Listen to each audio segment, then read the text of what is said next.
प्रभातखबर.com, विश्वास वही, रफ्तार नहीं। नमस्कार दोस्तों, मेरा नाम है राजेश और आप देख रहे हैं प्रभात खबर। चर्चा हम उत्तर प्रदेश चुनाव की कर रहे हैं। आपने चुनाव परिणाम आ गए और वहां पर भाजपा की सरकार बनने जा रही है, लेकिन उसका विश्लेषण हम इसलिए अब कर रहे हैं कि आखिर क्या कारण रहा कि वहां पर सपा हार गई। दूसरा कि ऐसा कौन सा फैक्टर काम किया जो भाजपा वहां पर जीत गई। तीसरा कि उत्तर प्रदेश का चिराग पासवान कौन बना। चिराग पासवान की एंट्री उत्तर प्रदेश में मैं इसलिए करना चाह रहा हूं कि चिराग पासवान बिहार में भी जो काम किए थे वो काम उत्तर प्रदेश में मायावती कर रही हैं। मैं यहाँ पर दो नाम की चर्चा कर रहा हूँ, एक चिराग पासवान और दूसरा मायावती। चिराग पासवान के चलते यहाँ पर जदयू, जो कि इससे पहले 2020 में जो चुनाव हुए उससे पहले बिहार में गठबंधन में बड़ी पार्टी हुआ करती थी, उसके पास विधायकों की संख्या ज्यादा हुआ करती थी। लेकिन जब चिराग पासवान एनडीए से अलग हटकर और चुनाव लड़े तो वो सबसे ज्यादा डैमेज जदयू को किए। उसी प्रकार मायावती ने उत्तर प्रदेश में यह काम किया है और सबसे ज्यादा डैमेज वो की है। उत्तर प्रदेश के 403 विधानसभा सीटों में 203 ऐसे विधानसभा सीट है जिसपे बसपा ने खेल बिगाड़ दिया है। ऐसा नहीं है कि उसने केवल सपा का ही खेल बिगाड़ा है, वो भाजपा का भी खेल बिगाड़ने का काम की है। हम अगर चर्चा करें कि जो 203 सीटों पर जहां खेल बिगड़ा है वहां पर जीतने वाले और निकटतम प्रतिद्वंदियों के जो वोट मिले हैं उससे ज्यादा वोट बसपा को मिले हैं, यानी जीत के मार्जिन से ज्यादा वोट बसपा को मिले हैं।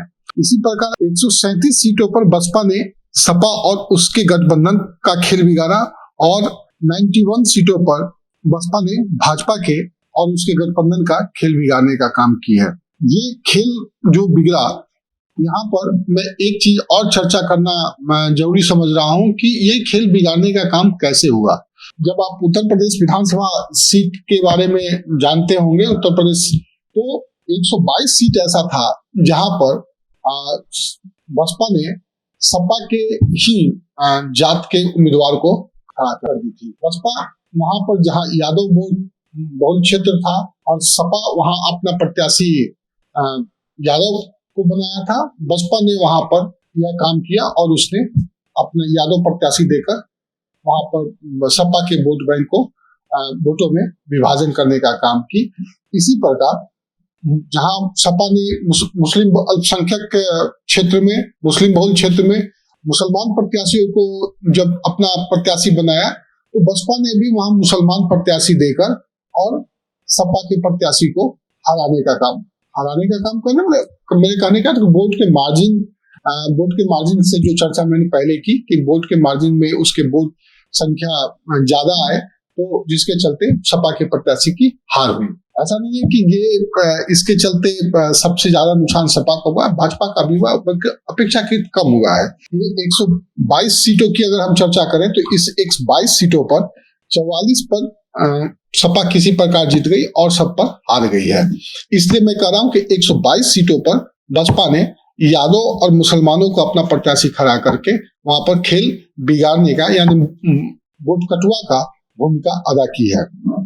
अगर इसको थोड़ा और आसान भाषा में समझें हम तो 16 ऐसे प्रत्याशी थे जो सपा और बसपा के एक ही जाति के थे, उसमें यादव की बात हम कर रहे हैं। इसमें 2 पर सपा के खाते में आई है, 14 भाजपा के खाते में गई है।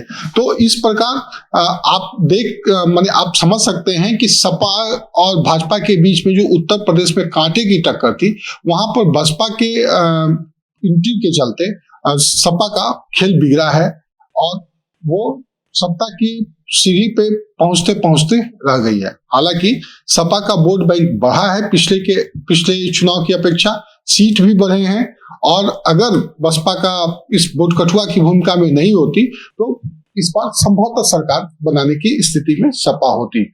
चुनाव से पहले इस प्रकार के आकलन भी किए जा रहे थे कि इस बार बदलाव के मूड में है जनता बदलाव करना चाहती है। जनता जो है योगी आदित्यनाथ से अब परेशान हो गई है और ऐसा उत्तर प्रदेश में होता भी रहा है। पिछले 71 साल में ये पहली बार हुआ है जब कोई मुख्यमंत्री, कोई पार्टी जो है दोबारा वहां पर सत्ता में आई है और वो मुख्यमंत्री भी बनेंगे। तो ये सपा और भाजपा का आकलन था। मैं आपको चिराग पासवान के बारे में जो चर्चा किया वो इसलिए किया था क्योंकि बिहार में चिराग पासवान ने भाजपा और बिहार विधानसभा चुनाव की चर्चा करते समय मैं एक चीज की चर्चा यहाँ और करूं कि बिहार में गठबंधन में चुनाव हुआ था और भाजपा और जदयू, जीतन राम मांझी की पार्टी हम और मुकेश सहनी की पार्टी विकास इंसान पार्टी वीआईपी पार्टी थी।